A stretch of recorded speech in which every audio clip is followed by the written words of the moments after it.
ቤት የሚመለክ ስርዓት ነው። ደግሞ ሲፈላ ሌሊት ነው ማታ ነው። ከዛ ደግሞ አዳሩን ሙሉ ነው እየተፈላ። የመጀመሪያው እግዚአብሔር ስም ሌሊሶ ነው። ሁለተኛው እስከ 7 ቤት ድረስ የሞቱ ሰዎች ስም እየተጠራ ሳለ ሌሊሶ የሚመጣበት ሰዓት ላይ ከሌሊሶ ፊት ያለው አውላው ይመጣና ይቀስፋል ነው እና ሌሊሶ ሲመጣ ጥርሱን ጫድቆ እየበራ ሰውነቱን እንደዚህ ያቆመታተረ ከዛ ይመጣል ያጮኸ። እኛ ቤት መናፍስቱ ሰይጣንም ያስወጣል እና ወንጌላዎች ይመጣሉ ይሰብካሉ። ይሄ እኮ ሰይጣን ነው፣ ይሄ እኮ እግዚአብሔር አይደለም፣ እናንተ እኮ እንደው ዝም ብላችሁ ነው የምትለፉት ተብሎ ሲሰበክ አንሰማችሁ። ድሬሽ ታይ ይባላል። ተወልጄ ያደግኩት በደቡብ ኢትዮጵያ ክልል ነው። በአሁኑ እንግዲህ ደቡብ ኢትዮጵያ ክልል ባስኬቶ በፊቱ ልዩ ወረዳ አሁን ባስኬቶ ሲሆን ከዛ ደግሞ ባስኬቶ ከተማ ላስካ ይባላል። ከላስካ ከተማ ትንሽ ወደ 5 ኪሎ ሜትር ራቅ ብላ የምትኖር ወደ አውራ ሶስታ ቀበሌ ውስጥ ነው የተወለድኩት እና የመጀመሪያ ደረጃ ትምህርት ቤት ወርጃሜሳ የሚባል አንደኛ ሙሉ ደረጃ ትምህርት ቤት ነው የተማርኩት እና እንግዲህ ከኛ ቤት ትምህርት ቤቱ ቢያንስ ወደ 45 እስከ 50 ምናምን ደቂቃ ይርቃል በእግር ማለት ነው። እና ያው እንግዲህ እንደ ማንኛውም ገጠር ተወልዶ እንደሚያድግ ልጅ ያው ትምህርት ቤት መሄድ፣ ከትምህርት ቤት ሲመጣ ደግሞ ያው ከብቶችን መጠበቅ፣ ከዛ ደግሞ እንጨት ምናምን መልቀም፣ ማዘርን ማገዝ፣ እንደዛ ባለ ሂደት ነው እንግዲህ ቢያንስ ሃይ ስኩል እስካልፍ ድረስ እንደዛ ነበረ አስተዳደገ። ያው እንግዲህ እዛ ውስጥ አንድ የምናደርገው እንደ ራሳችን ሳይሆን እንደ ራሳችን ፍላጎት ሳይሆን የምንኖረው ወይም የምናድገው እኛ ቤት የሚመለክ የአምልኮ ስርዓት አለ እና ያው እንግዲህ ሰይጣናዊ ስርዓት ነው እና በዛ ስርዓት ልክ ነው ትምህርት ቤት ሲቀድም ከትምህርት ቤት ስንመለስ ቤተሰብንም ስናገዝ እንደ ሌሎች ሳይሆን በዛ ስርዓት ነው የምንኖረው። ለብዙ ነገር የምንጠነቀቃቸው ነገሮች አሉ። ስንራመድ በተለይ ቅዳሜ ምናምን ከሆነ በጣም ተጠንቅቀን በእንደ አይነት ሁኔታ ነው እንግዲህ ያደግነው። እንግዲህ ጌታን የተቀበልኩት ወደ 6ኛ ክፍል ሲደርስ ነው፣ ወደ 98 አካባቢ። እስከዛ ድረስ በጣም በጥንቃቄ ነው እንግዲህ እያደግን እየሰራን እየኖረን የመጣ ነው። ለዚህ አስተዳደገ ቢያንስ ጌታን ሲቀበል ድረስ ይህንን ይመስላል።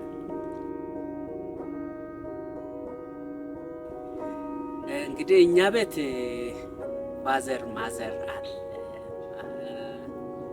ከዛ ደግሞ 7 ህይወት ያሉ 3 ታላላቅ እህቶች አሉ። 2 አንድ የኔ ታናሽ አንድ የኔ ታላቅ ከኔ ጋር 6 አንድ ደግሞ ከማዘር ሌላ ሚስት ነበረው በፊት ጌታን ከመቀበሉ በፊት እና ከነዛ ደግሞ 2 ሴት ልጆች አሉ እና እንደዚህ ነው ቤተሰቦቻችን። እነሱ አሉ እነሱ ጋር እንግዲህ ቢያንስ አግብተው እስኪወጡ ድረስ ያው ታላላቆቻችን ሴቶች ስለሆኑ ሴቶች ያው እንግዲህ በእኛ አካባቢ ባለው ባህል የሚሆን እርሊ ነው ያገቡት። ለዚህ እነሱ እስኪያገቡ ድረስ ጥሩ ነበር። በተለይ ካገቡ በኋላ በዚህ በአምልኮ ስራ ውስጥም በጣም ጫናው በእኔ ላይ ነው እየወደቀው ማለት ይቻላል። በተለይ ቡና ምናምን የሚቆላበት እንትን አለ፣ ውሃ የምታመጣው አለ፣ ከዛ ቡናውን ታፈላለ። ከዛ ደግሞ እዛ ውስጥ ደግሞ ሲታደርግ ብዙ ፕሮሰስ አለ ነው። ደግሞ ሲፈላ ሌሊት ነው ማታ ነው። ከዛ ደግሞ አዳሩን ሙሉ ነው እየተፈላ እየተጠጣ። ከዛ ያ እግዚአብሔር የምንለው ደግሞ መጥቶ ያወራ ያ ደግሞ ሁሉ በርደን ሲስተሮች ካገቡ በኋላ የኔ ታላቅ ወንድሜ ትንሽ ጎርምስ ስላለ እኔ ላይ ነበር። ትምህርት ቤት ሄዳለሁ፣ ከትምህርት ቤት እመጣለሁ። ከዛ በተለይ ቅዳሜ ከሆነ እንጨት ይለቀማል። ቡና ደግሞ ያው የሚቆላው ቡና ደርቆ ምናምን ሲቀመጥ ያንን እንግዲህ ማታ እያፈላ እና ፓኒሽመንት አለ። ያ ደግሞ ካልተደረገ ፓኒሽመንት ስላለ በጣም በጥንቃቄ ነው።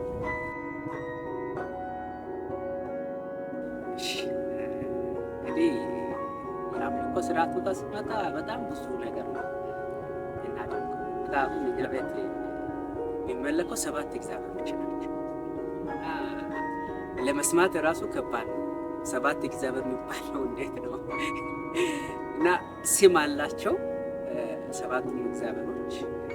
ከዛ ደግሞ በእያንዳንዱ በየስማቸው የአምልኮ መሳሪያ አላቸው። ለምሳሌ ቡና መጠጫዎች በእያንዳንዱ በየስማቸው ነው።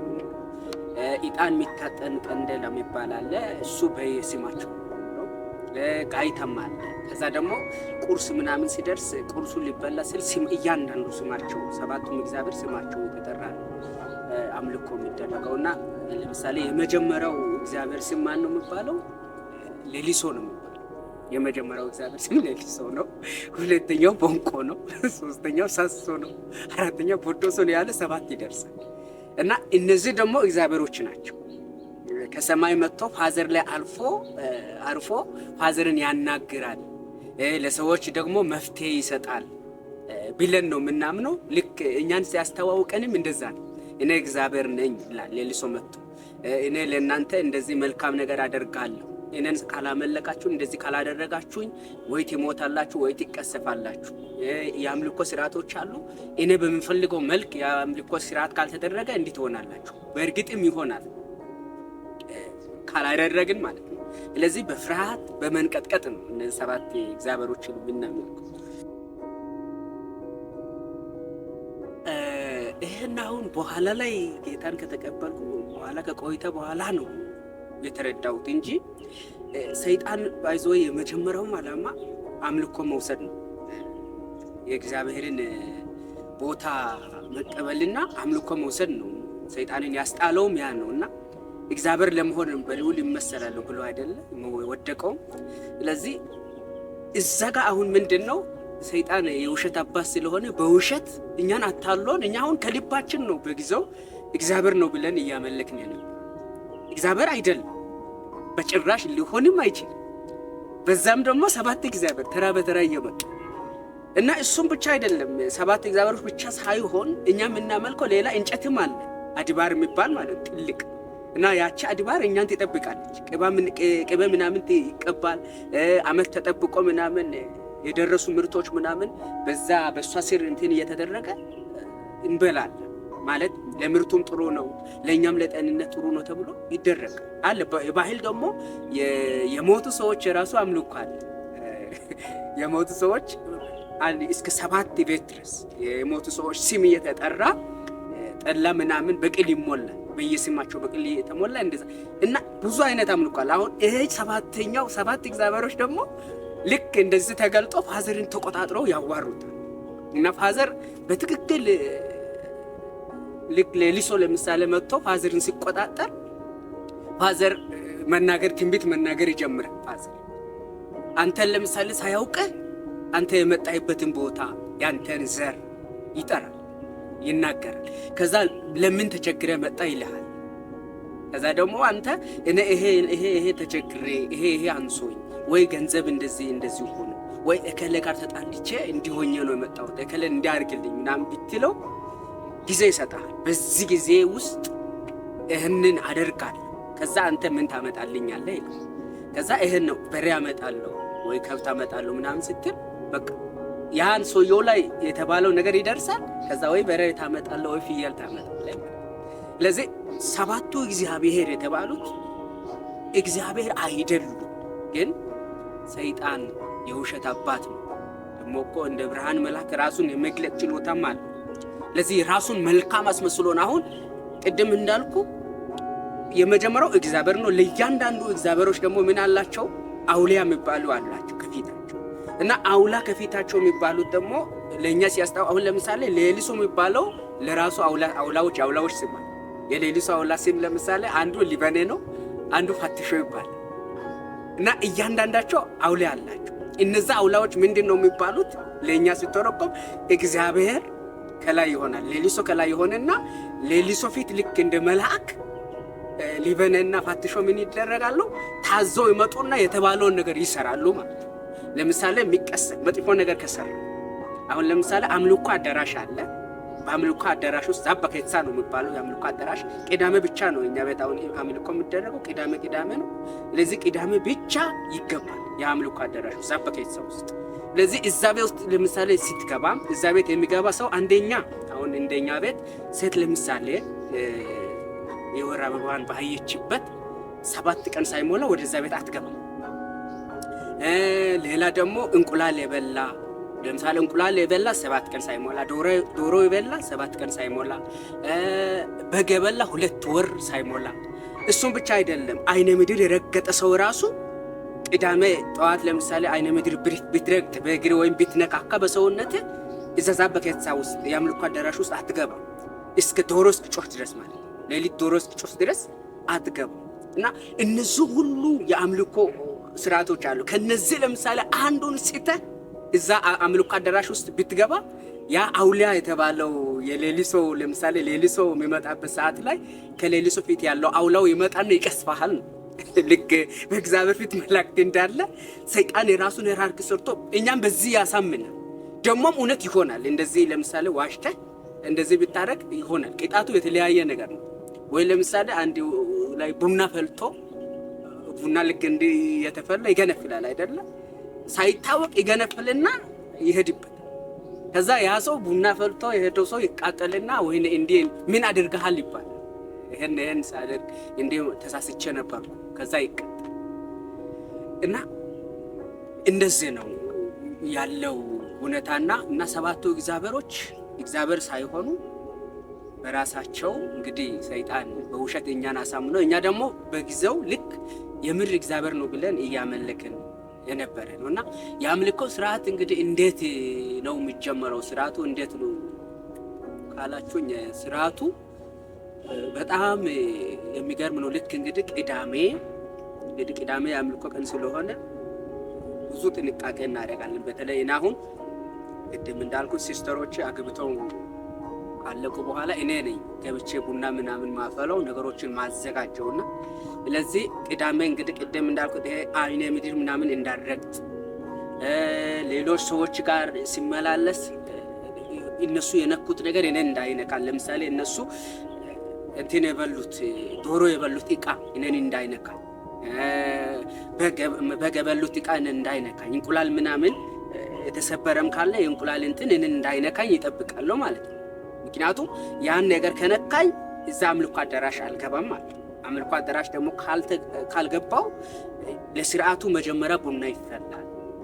ከዛ በኋላ ቡናው ከተጠጣ በኋላ ቁርስ ከተበላ በኋላ ነው ቢያንስ እስከ 2 ሰዓት ከ1 ሰዓት እስከ 2 ሰዓት ጊዜ ድረስ የመጀመሪያው እግዚአብሔር መጥቶ ፋዘርን ይቆጣጠራል። እስከዛ ድረስ ያ ስራ ይሰራል። ለዚህ አይሰራም። ስለዚህ በጥንቃቄ ውላለሁ። ከዛ ልክ ቡናው ለምሳሌ እስከ 1 ሰዓት ተኩል ቡናው ተፈልቶ ቢደርስ 1 ሰዓት ተኩል ቡናው ይጠጣና ከዛ እንትን ይጀመራል። ልክ የሚመጣበት ሁኔታ ያስታውቃል። ልክ ሰይጣኑ ሊመጣ ሲል የመጀመሪያው እንግዲህ እግዚአብሔር ማለት ነው። እንግዲህ ሰይጣን አሁን የሚለው ማለት ነው ሌሊሶ ለምሳሌ ሊመጣ ሲል ምልክቶችን ያሳያል ፋዘር። አንደኛ ምንድነው ያዛቀዋል ፋዘር። ሌሊሶ ሊመጣ ሲል ያዛቀዋል። ከዛ ይታወቃል ያ ሊመጣ ነው ይባልና ክራር አለ። የአምልኮ መሳሪያዎች እንግዲህ ብዙ አሉ። ክራር አለ። ክራር ይመታል። ክራር ደግሞ የሚመታው ማዲና ይባላል። ማዲና ማለት መጀመሪያ የመጡ ገና እየመጡ ያሉት ካዳሚ ናቸው የሚባሉት። ገና አዲስ ገና አላምልኮ እኛ ጋር የሚመጡ ሰዎች ካዳሚ ይባላሉ። ከዛ እነሱ ልክ እየቆዩ አምልኮ ስርዓቱን ሲለምዱ ምንድነው የሚባሉት? ማዲና ነው የሚባሉት። ስለዚህ ማዲናዎች ትንሽ ጠለቅ ያለ ዕውቀት አላቸው ስለ አምልኮ፣ ደግሞ አምልኮ ኃላፊነትም አላቸው። ስለዚህ ማዲናዎች ምንድነው ክራሩን ይመታሉ። ሴት ማዲናዎች ደግሞ ሴቶች ደግሞ ምንድነው የሚያደርጉት? እንትን አለ ቃጭል ነገር ልክ እንደ ደወል ማለት ነው። ትንሽ ያንን ደወል ነው የሚመቱት። ሌሎች እኔ ለምሳሌ ዋሽንት ነፋል። ከዛ ምንድነው ይሄ ሁሉ ያ እግዚአብሔር የምንለው የመጀመሪያው እግዚአብሔር ሌሊሶ ሊመጣ ከሆነ ወይም ሌላኛው የሚመጣ ከሆነ እሱ እስኪመጣ ድረስ ለሱ ክብር ነው። በቃ መጣ ብለን እንግዳ እንደመቀበል በአክብሮት እንደመቀበል እና ያ የአክብሮት አምልኳችን ነው እሱን ያመለክን ያለው። ከዛ ልክ ይሄ ሁሉ እየተደረገ ያለ ይመጣና ከዛ ፋዘርን ይቆጣጠራል ሙሉ በሙሉ ያጮኸዋል። እንግዲህ ሲመጣ የመጀመሪያ ያዛቃና ከዛ ያጮኸዋል፣ ሙሉ በሙሉ ይቆጣጠራል። ከዛ እንግዲህ መናገር ይጀምራል ማለት ነው። ከዛ ሁለተኛው ለምሳሌ ሌሊሶ ይባላል። ሌሊሶ ደግሞ ሲመጣ የሌሊሶ ልዩ ምልክቱ ምንድነው? እንትን ያደርጋል፣ ጥርሱን እንትን ያደርጋል፣ ጥርስ ይበላል። እና ሌሊሶ ሲመጣ ጥርሱን ጫድቆ እየበራ ሰውነቱን እንደዚህ ያቆመታተረ ከዛ ይመጣል ያጮኸ ማለት ነው። እና በጣም ደግሞ ከዛ ውስጥ የሚገርመው ምንድነው? ሰይጣን በጣም የሰውን አእምሮ ይቆጣጠራል። 100% አእምሮን ይደፍናል ማለት ይችላል። እና ምንድነው የሚያደርገው? አሁን ሰይጣኑ ይመጣና ፋዘርን ሲቆጣጠር ፋዘር የምናገረው የኛን ቋንቋ አይደለም፣ የሌላ ቋንቋ ነው የምናገረው። እኛ የኛን ቋንቋ ስንናገር ፋዘር የሌላ ቋንቋ ተናግሮ ይተረጎማል። ያ ቋንቋ ለኛ ማለት ነው። እና ለምንድን ነው ይሄ ነገር ሁሉ የሚሆነው ብዬ በጣም ነው አንዳንድ ግራ የሚጋባው። ከዛ በኋላ ላይ ምንድነው ሰይጣን በጣም ሰዎችን የሚይዘው አእምሯቸውን በማሳወር በማስፈራራት፣ ከዛ ባለፈ ደግሞ ቴክኒካሊ ሰይጣን በጣም ብልጥ ነው። አሁን ለምሳሌ የሰዎችን አእምሮ ለመያዝ ፖዚቲቭ መልካም የሚመስሉ ነገሮች አእምሮ ሰው በአይነቻ በተፈጥሮ መልካም ነገሮች ለመታዘዝ ይፈልጋል። ስለዚህ መልካም የሚመስሉ ነገሮችን ይይዝና መልካም የሆነ ነገር በሚመስለው ነገር ካላደረገ ቅጣት ምናምን ይቀጣል። ለዚህ በዚህ ምንድነው እሱ መልካም ነው እሱ እግዚአብሔር ነው ብለን ነው እኛ እሱን እንደዛ እያሰብን እንድናመልከው ያደርጋል ማለት ነው። ስለዚህ እንደዚህ ነበር የአምልኮ ስርዓቱ። ስለዚህ እንደዚህ የሆነ ከቅዳሜ 2 ሰዓት እስከ እሁድ ጠዋት 2 ሰዓት ድረስ አምልኮ ይካሄዳል። በየተራ እግዚአብሔሮች ይመጣሉ፣ ለሰዎች ይነገራቸዋል። ሰዎች ያለውን ነገር ያመጣሉ። እዛ የመጣው ነገር ይሄ እንትና ዳቦ ይመጣል፣ ቡና ይፈላል፣ ከዛ አረቄ ይመጣል፣ ካላረቄ እሱ ይጠጣል። ከዛ በተራ ይመጣል፣ እናመልካለን ማለት ነው። በጣም እኔ አሁን እየተናገርኩት ያለሁት ምንድነው ከዛ በዛን ጊዜ እንዳለሁት ሆኜ ነው እየተናገርኩት ያለሁትና ልክ ነው። እና ያ እንግዲህ የመጀመሪያው መንፈስ ሲመጣ እንደዛ፣ ከዛ ሁለተኛው ሲመጣ እንደዚህ ጥርስ እየበላ ይመጣል። ሶስተኛው አራተኛው እያለ እንግዲህ ጊዜው ከደረሰ ቢያንስ እስከ 4-5 ይመጣል። ካልደረሰ ያው ነው። እና ግን ዋናው አሁን አምልኮ እኛ ቤት ዋና የሚደረግበት የጥምቀት በዓል ጊዜ ሲደረግበት የነበረው ማለት ዋና አምልኮ ለምሳሌ ጥምቀት ልክ ጥር 10 ነው አይደለ? ጥር 10 ጥምቀት በዓል ጊዜ እኛ ቤት 7 ፍየል ይታረዳል። በ7 እግዚአብሔር ስም ማለት ነው። 7 ስም እንግዲህ እግዚአብሔር ነው በመናፍስቶች ስም እንበል እና በ7 መናፍስቶች ስም ፍየል ይታረዳል። እና እያንዳንዱ የፍየሎች ደግሞ አንጀት ይነበባል። ለዚህ አንጀቱ ተነቦ የአንዱ አንጀት ልክ ካልሆነ ደግሞ ሌላ 8ኛም ሊያጨምር ይችላል። አንጀቱ ተነቦ ለምሳሌ መጥፎ ነው የሚባል ይሄ ከዚህ በኋላ ለኛ ወይም ለሌሎች ሰዎች መጥፎ ነው የሚል አይነት መልእክት ካለው እንግዲህ አንጀት ሲነበብ እና በቃ ሌላ ይታረዳል፣ ይጨምራል። እና እንደዚህ አይነት ነው። በተለይ ጥምቀት ጊዜ ላይ በቃ ቤት ነው፣ ጭፈራም አለ፣ መጠጡም አለ፣ የሚበላው አለ። እንግዲህ እነዚህ የፍየሎች ስጋ ይበላል። እዛ አምልኮ በጣም ቀውጥ ነው በቃ። እሱም ብቻ አይደለም የሚገርም እኛ ቤት መናፍስቱ ሰይጣንም ያስወጣል፣ ሰይጣን ያስወጣል።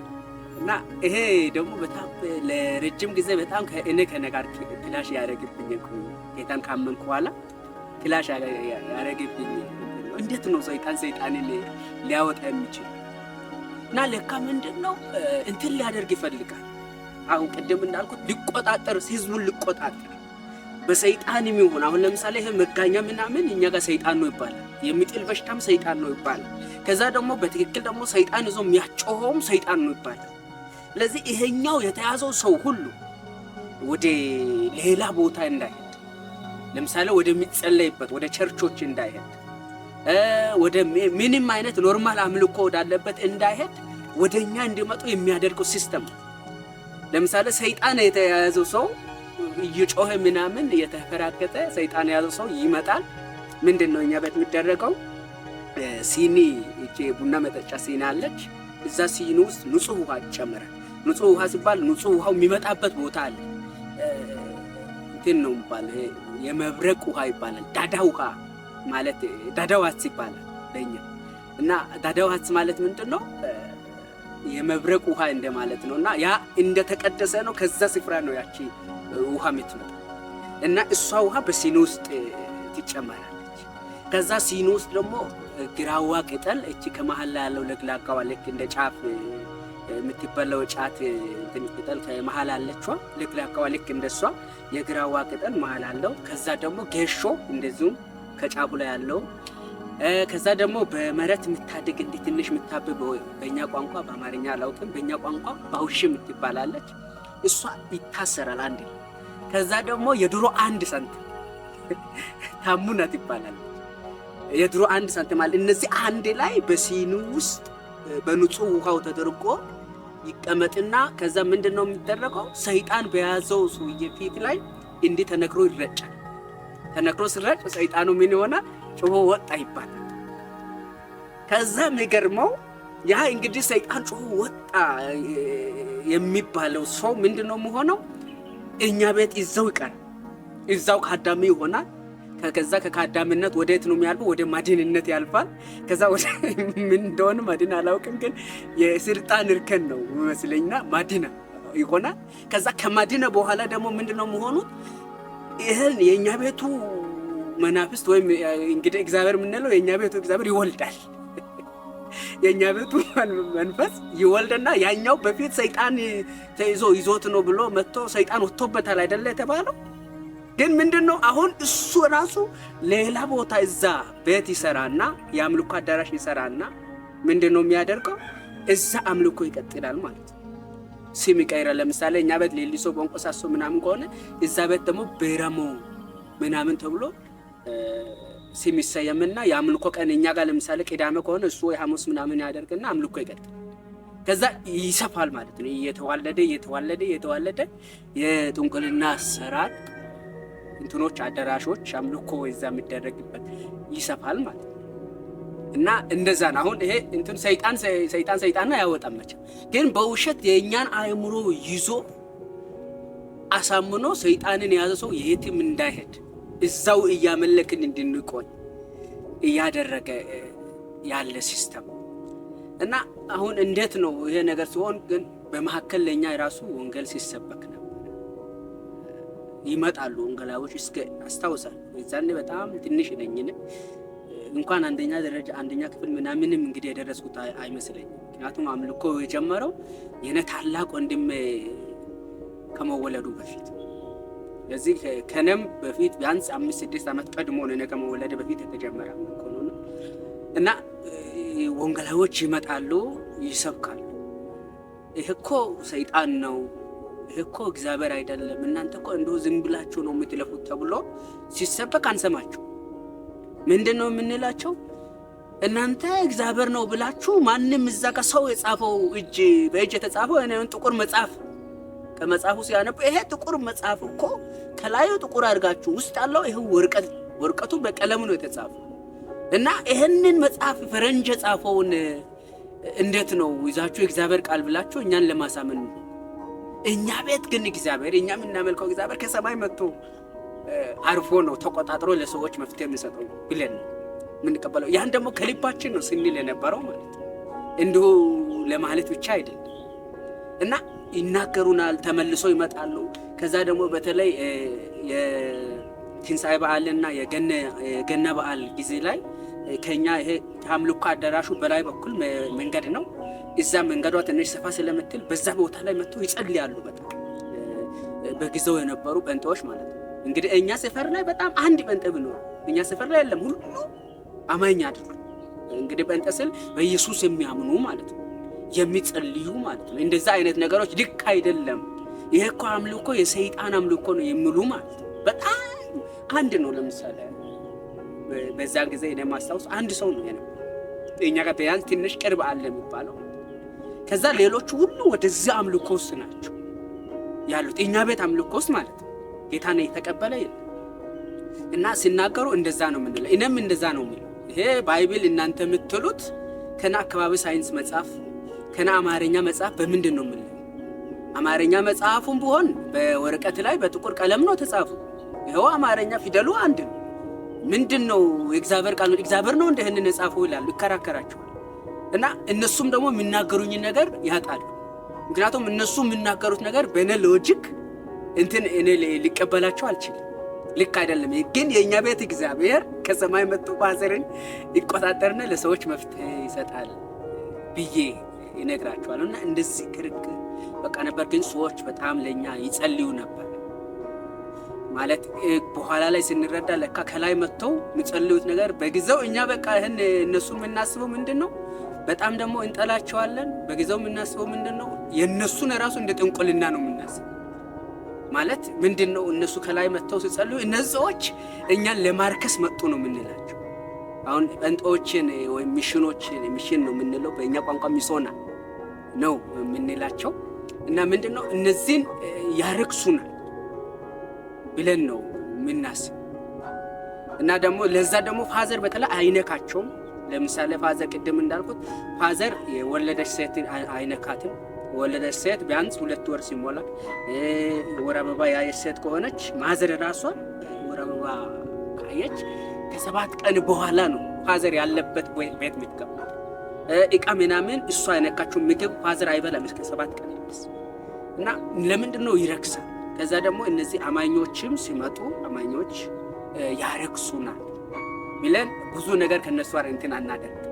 ምክንያቱም እነሱ አሁን በእኛ አካባቢ ላይ በጣም ርካሽ የሚሰሩ ወይም ይሄ በተለምዶ አናሳ ብሔር ምናምን ጎሳ የሚባሉ ሰዎች አሉና እነሱ አይገባም። ግን እነዚህ አማኞች ይገባሉ። እነሱ ካመኑ ከነሱ ጋር አብረው ይበራል፣ አብረው ይጠጣል። እነዚህ ርኩሶች ናቸው እና በዚህ እንደ ርኩስ እንቆጥራለን፣ እንጠላቸዋለን አማኞች። ግን እነሱ ሲጸልዩ ነበር። እንግዲህ ጌታን እስክናገኝ ድረስ በእንዲህ አይነት ትግል ነው። ስለዚህ የአምልኮ ስርዓቱ እንግዲህ እንደዚህ ነው።